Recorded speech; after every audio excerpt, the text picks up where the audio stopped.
Hello friends, welcome to Visharad. UGC net June 2024 general paper अंतर्गत पूछाएलो एक महत्वनो प्रश्न। निम्नलिखित में से कौन गैर तकनीकी परास्नातक शिक्षा हेतु स्वयं पाठ्यक्रम का राष्ट्रीय समन्वयक यानी कि कोऑर्डिनेटर है? ऑप्शन जुओ। अखिल भारतीय तकनीकी शिक्षा परिषद एटले के AICTE।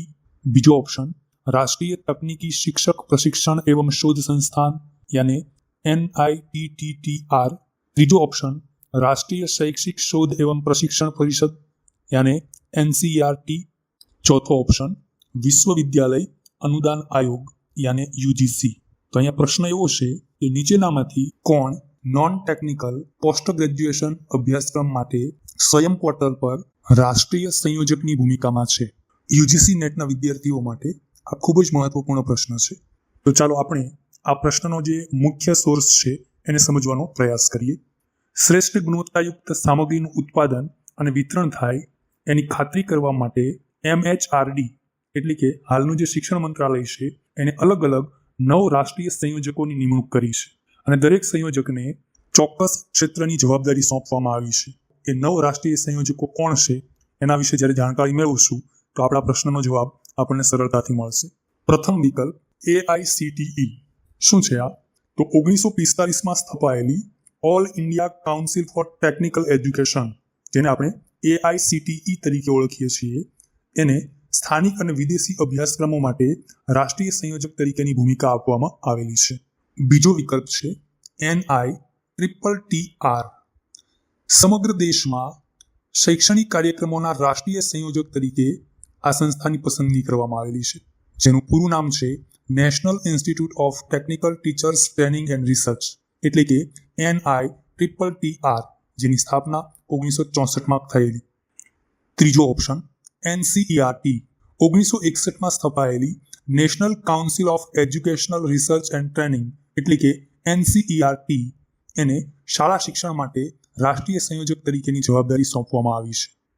અને ચોથો વિકલ્પ છે UGC 28 ડિસેમ્બર 1953ના રોજ સ્થપાયેલી અને 1956માં વૈધાનિક દરજ્જો પ્રાપ્ત કરનાર યુનિવર્સિટી ગ્રાન્ટ્સ કમિશન એટલે કે UGC એ પોસ્ટ ગ્રેજ્યુએટ નોન ટેકનિકલ શિક્ષણ માટેના રાષ્ટ્રીય સંયોજક તરીકે કાર્ય કરે છે। તો મિત્રો અહીંયા આપણને આપણા પ્રશ્નનો જવાબ તો મળી જ ગયો હશે, પણ જે 9 સંયોજક છે એ આપણી આગામી પરીક્ષા માટે પણ મહત્વપૂર્ણ સાબિત થઈ શકે, માટે આપણે અન્ય 5 સંયોજકો છે એના વિશે પણ જાણીએ।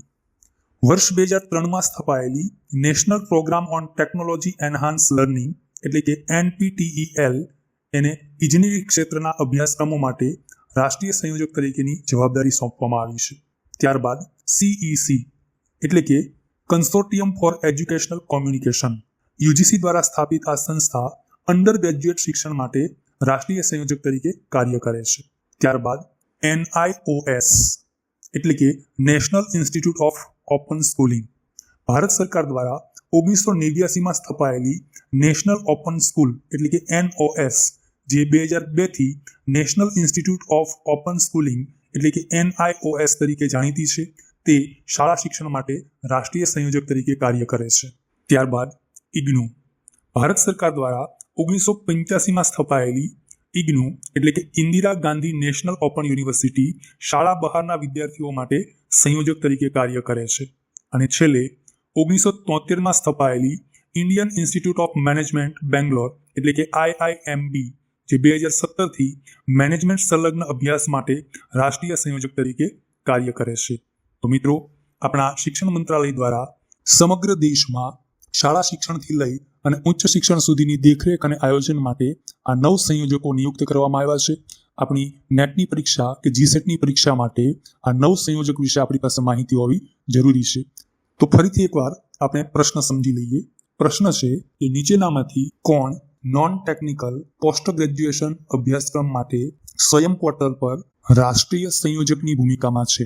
અને આપણો જવાબ આવે છે વિકલ્પ ડી એટલે કે ચોથો વિકલ્પ વિશ્વવિદ્યાલય અનુદાન આયોગ એટલે કે UGC।